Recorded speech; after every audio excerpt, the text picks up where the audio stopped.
Ya abokina ina zuwa bari dan karbi gyaran waya ina zuwa minti da sai oga ka hada ka zo ke wallahi ka zo kuma na kusa karasa bari su dika ce nake dan duka an gani ka kusa karasa haka da mu oke to gyara yawwa wallahi kuma kana ji gyaran naka bai bada wahala ba wai aikin ne har ya dade haka a ai bai bada ma wahala haka ba ai ni ban ma yi tunanin za a dade haka ba gashi ban baka ruwa ba kuma ga ruwa sha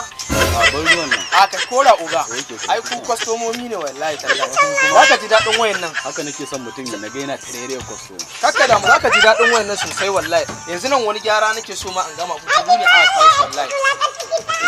yanzu kawai kudin zaka ba mu sauri nake ma an fita wallahi nawa ne kudin gyara kudin 20,000 kawai zaka bayar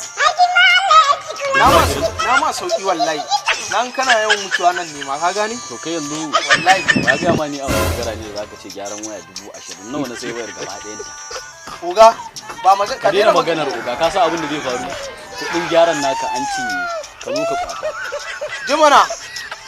kaga ƙarya ne fa kai ni ka isa ka mun barazana ta banza ni zaka wa barazana haka ce wani ni zaka wa barazana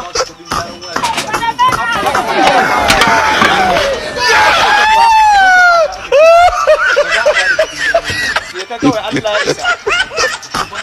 Allah ya isa je ka macuta Allah saba wanda ya gani ka abin ya zama mun abin fada Allah ya isa insha Allah sai ka gamu da masifa kai ma